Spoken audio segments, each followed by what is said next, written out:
मैं अभी one plus का जो नया 15 लॉन्च हुआ है, इन्होंने 14 को टिच करके सीधा 15 निकाल दिया है, उसको देख रहा था। और तभी एक मेरे को चीज़ क्लिक हुई कि क्या ये phone S24 ultra S25 ultra से बेटर है या आईफोन 17 प्रो मैक्स से बेटर है।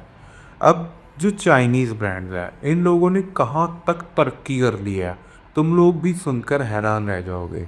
जो हमारा नॉर्मल फ़ोन है, लाइक हम लोग आईफोन चलाते हैं, अपने सैमसंग के फ़ोन चलाते हैं, इनके अंदर क्या होता है, अभी सैमसंग के अंदर 5000 mAh बैटरी आती है। ठीक है, मॉन्स्टर बैटरी करके ये पहले देते थे, और अब 5000 mAh है इनकी नॉर्मल स्टैंडर्ड बैटरी है। S25 अल्ट्रा में भी 5000 mAh मिलती है। एप्पल वालों ने रो धो के प्रो मैक्स के अंदर ई सिम वेरियंट में जगह बचा बचा के दी है 5000 mAh की बैटरी अब जाके। और ये साल है 2025। वहीं पर Chinese brands silicon carbon technology पर शिफ्ट हो चुके हैं। सिलिकॉन कार्बन टेक्नोलॉजी लिथियम से थोड़ी डिफरेंट है, क्योंकि सिलिकॉन कार्बन के अंदर थोड़ा जो बैटरी का स्ट्रक्चर वो ज़्यादा डेंस होता है, जो कि लाइक अंदर इलेक्ट्रॉन वगैरह ज़्यादा डेंस होते हैं उसके, तो बेटर वेट मैनेजमेंट रहती है, बेटर स्पेस मैनेजमेंट रहती है, उसके बाद भी तुम्हें बहुत ज़्यादा बेटर बैटरी मिल जाती है। वन प्लस 50 कोई बहुत मैसिव साइज़ का फ़ोन नहीं है, बट 7400 mAh की बैटरी इसके अंदर। उसके बाद जो बजट फ़ोन है आईक्यू का एक बजट फ़ोन है Z10 करके है, आईक्यू Z10। तो वो फ़ोन के अंदर तुम लोगों को 7300 कुछ mAh की बैटरी मिल जाती है। चार्जिंग बहुत तगड़ी मिल रही है, 120 वाट, 90 वाट, 100 वाट, 80 वाट। ये 80 से नीचे के लोग जा ही नहीं रहे हैं। Xiaomi का भी सेम हाल है। Xiaomi की थोड़ी ब्रांड वैल्यू गिर गई है, बट अगर तुम उनकी नंबर सीरीज़ को एक बार उठा कर देखो ना, तबाही फ़ोन है वो, बहुत तगड़े। कोई सैमसंग और एप्पल का फ़ोन उनके आगे स्टैंड नहीं करता, वो इतने पावरफुल फ़ोन है। अब यहाँ पर एप्पल और सैमसंग की तो बात है, इंडिया का तो कोई ब्रांड बजट तक में compete नहीं कर पा रहा हूँ। हाँ, तुम लोग बोलोगे लावा, बट लावा आज भी एक वाइबल ऑप्शन नहीं है। अगर तुमने अपने पेरेंट को फ़ोन दिलाना है, तुम्हें एक रिलायबल फ़ोन चाहिए कि हाँ यार चलाना है इन्होंने काफ़ी दिन, तब तुम लावा की जगह उन्हें कोई और फ़ोन दिलाना प्रेफर करोगे। तुम सैमसंग का ओवर प्राइस फ़ोन दिला दोगे एक बार को, रादर देन लावा। अब ये जो चीज़ है, इंडिया वालों को तो रेस से बाहर ही कर दो। उसके बाद जो हमारे दूसरे कन्वेंशनल ब्रांड हैं, यहाँ पर कैमरा के अंदर S25 अल्ट्रा किंग माना जाता था, एस सीरीज़ किंग मानी जाती थी फोटो में, और वीडियो में एप्पल किंग माना जाता था।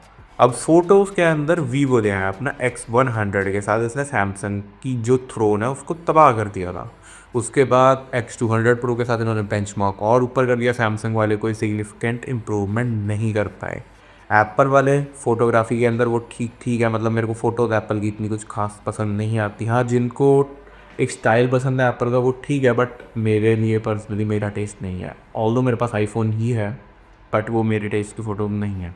मैं मेनली वीडियोग्राफी के लिए रखता हूँ आईफोन को, क्योंकि आईफोन की वीडियोज़ अभी भी अनबीटेबल हैं। बट जिस लेवल पे वीवो ने कैचअप करा है ना, मेरे को नहीं लगता ये ज़्यादा दिन का मेहमान है। उसके बाद वन प्लस एक पर्टिकुलर चीज़ टारगेट ही नहीं कर रहा। वीवो कर रहा है कि हाँ कैमरा अच्छा देंगे, तो परफॉर्मेंस तो उन्होंने मीडियाटेक दे दिया है। वन प्लस है, वन प्लस कह रहा है कि हम ऑलराउंडर फ़ोन देंगे जैसा आईफोन होता है। वन प्लस ने अपना ओ एस जो कलर ओ एस के साथ मिक्स करके 16 वर्जन का ना इतना स्मूथ ओ एस निकाला है। मैंने अभी रिसेंटली वन प्लस 13 एक्सपीरियंस करा था वन ऑक्सीजन ओ एस 16 के साथ। जेनविनली वो मेरे iOS 26 वाले आईफोन से ज़्यादा स्मूथ है, का ज़्यादा ऑप्टिमाइज है। इसके अंदर इतने ज़्यादा बग्स है। सैमसंग की वन UI बहुत ऑप्टिमाइज हो गया, सॉफ्टवेयर में सैमसंग को भी पूरे नंबर जाते हैं। बट चाइनीज़ ब्रांड अलग लेवल पर खेल रहे हैं इस time.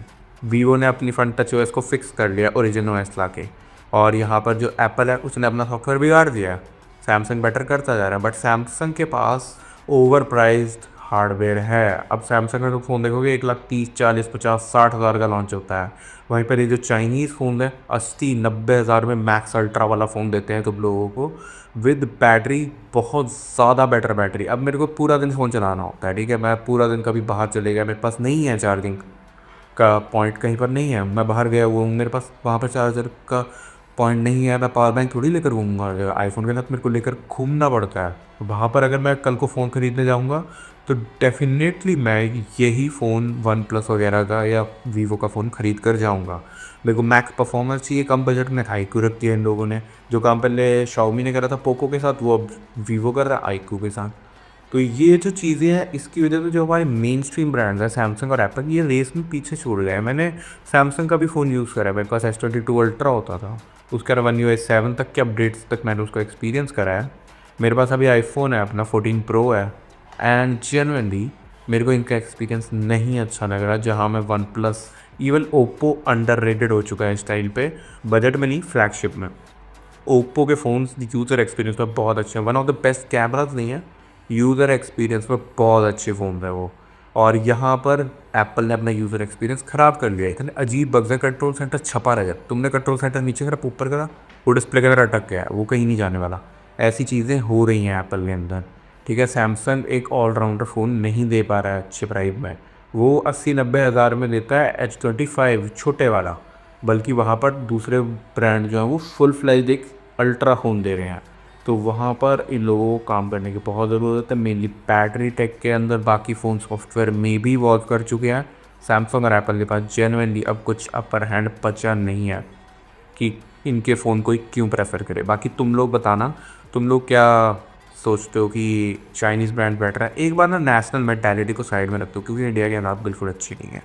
Genuinely as a product और ब्रांड देख के बताओ कि क्या चाइनीज़ ब्रांड इस टाइम सैमसंग और एप्पल से बेटर है? तुम्हारा ओपिनियन मैं ज़रूर जानना चाहूँगा कमेंट सेक्शन में। और हमारे चैनल को सब्सक्राइब ज़रूर कर देना, बेल नोटिफिकेशन ऑल पे लगा के ना सब्सक्राइब कर दोगे, फिर बेल नोटिफिकेशन ऑल पे लगाओगे ना तो नोटिफिकेशन नहीं देता यूट्यूब कभी कभी। बाकी हमारी आज फिल्म बस इतना था। Thanks for watching, see you again and bye bye.